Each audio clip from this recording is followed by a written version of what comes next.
Hi,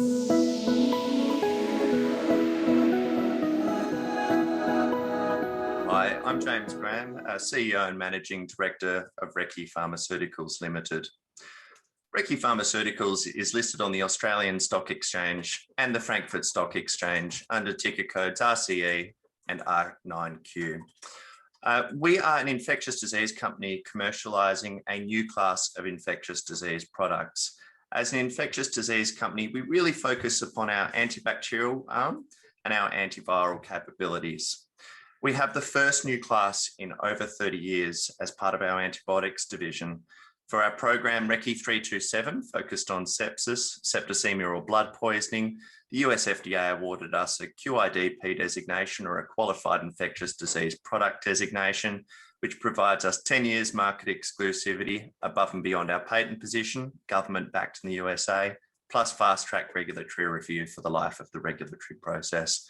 We're making our product in our Sydney manufacturing facility to phase 1 and phase 2 quality purposes, and we have a number of clinical programs working in the background. Sepsis, focused on bacterial blood poisoning, intravascular use, and topical burn work with Professor Fiona Wood out of Western Australia. So often people ask me, if I invest in your company, how do I make any money? You guys aren't making any sales. In early stage drug development, it is about getting that compound, preferably a compound with a big end market focused on an unmet medical need, closer to that market approval with the aspiration of future sales. So over the company's journey, particularly the last 12 months, our share price or capital gain position has increased around 320% in 12 months. An infectious disease company in the midst of an infectious disease crisis, it's kind of the right space to be in. Most would otherwise say, what about the dividends? Well, this isn't the company for you. Dividends are obviously a post-sales type situation. When we think of unmet medical needs, we talk about markets without price pressure. We're not playing against generics. It's currently unserviced by existing drugs. So sepsis, it's the #1 most expensive condition treated in health, double the second most. Burn wound patient population, many, many millions per year. Helicobacter pylori, well, there's big numbers in the billions spoken about there. And actually, I discovered today, 89% of gastric ulcers come from Helicobacter pylori initial infection. And of course, on a per treatment basis, expensive product, big patient population, potentially great value. So from the perspective of corporate social responsibility, it's an area of the business that we are always focused upon. Why are we focused upon it? It's the world we operate in. Our ESG, from an environmental perspective, we take a hazardous petrochemical compound or hazardous waste from the petrochemical industry. We actually take the highly active components of that, polymerize it, and create what should be a very highly valuable and certainly very useful end product. That end product from a social perspective is focused on tackling the problem of antibiotic resistance or superbugs.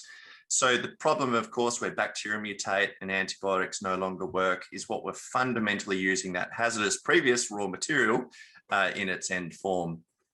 From a governance perspective, we have independent board members. We have committees. I don't want to say committees for committee's sake. We got one for all the right things in this space, independent audits, and obviously good corporate governance associated with ASX reporting. So as a company, we're very well funded, about 20-ish million cash at bank. We've got products in near-term clinical trials, and we're thrilled to be in business. So how is this different to existing antibiotics? This is the first class of new antibiotics in over 30 years. All existing antibiotics to date are naturally derived. They're bacterial fungi cultivated out, put against the offending bacterial fungi.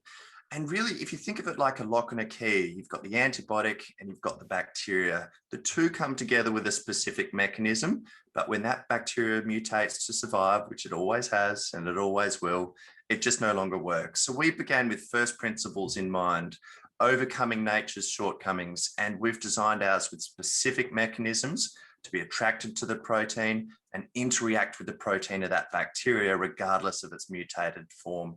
Meaning we work and we keep on working with repeated use, something antibiotics no longer do.